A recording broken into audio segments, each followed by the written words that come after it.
Hello guys, assalamu alaikum. My name is Mahin and my channel name is Nurain Diary and welcome to my channel. আশা করি আপনারা সবাই ভালো আছেন। আলহামদুলিল্লাহ আমি অনেক ভালো আছি। আজকে আমি তৈরি করেছি শাকের বড়া রেসিপি। সবাই মনে হয় ডালের বড়া খেয়েছেন, কিন্তু শাকের বড়া খেয়েছেন কিনা তা জানি না। আজকে আমি শাক দিয়ে এই বড়াটা তৈরি করেছি। ইফতারে যদি এই শাকের বড়াটা কেউ না খেয়ে থাকেন তাহলে একবার হলো বাসায় তৈরি করে ইফতারে এরকম শাকের বড়া খাবেন। খেতে কিন্তু দারুণ লাগে। দেখতে পাচ্ছেন শাকের বড়াটা কত সুন্দর দেখা যাচ্ছে, দেখে জিভে জল চলে আসবে। তো চলুন বেশি কথা না বলে আপনাদের এই শাকের বড়াটি তৈরি করে দেখাই। প্রথমে আমি নিয়েছি খেসারির ডাল।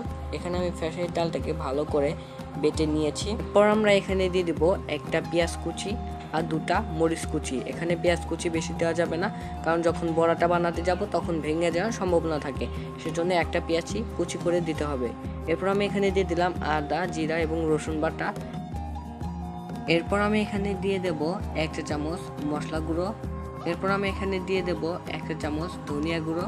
এরপর আমি এখানে দিয়ে দেব 1 চা চামচ লাল মরিচের গুঁড়ো। এখানে আমি মরিচের গুঁড়াটা একটু বেশি দিয়েছি, কারণ আমরা ঝাল খেতে পছন্দ করি, যার কারণে মরিচের পরিমাণটা একটু বেশি দিয়েছি।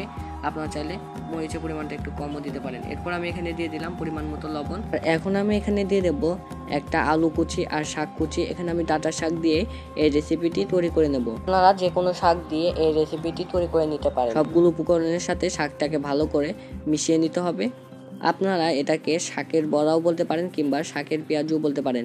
দেখতে পাচ্ছেন আমার ডোটি প্রায় মাখিয়ে নেওয়া হয়ে গেছে। এখন আমি এটাকে চুলায় ভেজে নেব, সেজন্য চুলায় প্যানটা বসিয়ে দিয়েছি। দেখতে পাচ্ছেন চুলার আঁচটা মিডিয়াম টু লো রেখে এই পেঁয়াজগুলোকে কিংবা শাকের বড়াগুলোকে ভালো করে ভেজে নিতে হবে। অলরেডি আমার তেলটি গরম হয়ে গেছে।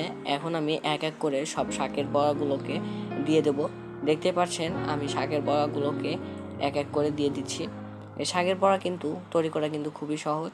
আপনারা যেভাবে পেঁয়াজু বানিয়ে নেন ঠিক একইভাবে এই শাকের বড়াগুলোকেও তৈরি করে নিয়ে ভালো করে ভেজে নিতে হবে। আপনাদের দেখাবো কিভাবে আমি গোল শেপ দিয়ে এই বড়াগুলোকে কিংবা শাকের পেঁয়াজুগুলোকে তৈরি করে ভেজে নিচ্ছি।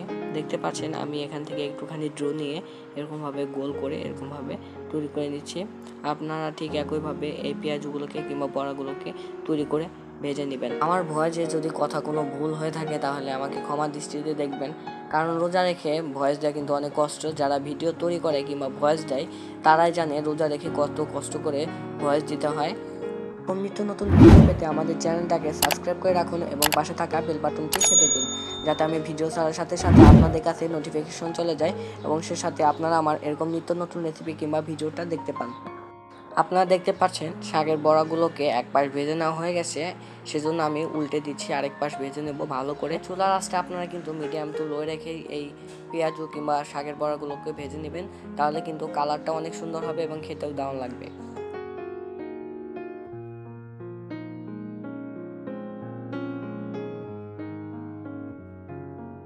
অলরেডি আমার শাকের বড়া কিংবা পেঁয়াজগুলোকে দুই পাশে ভেজে নেওয়া হয়ে গেছে।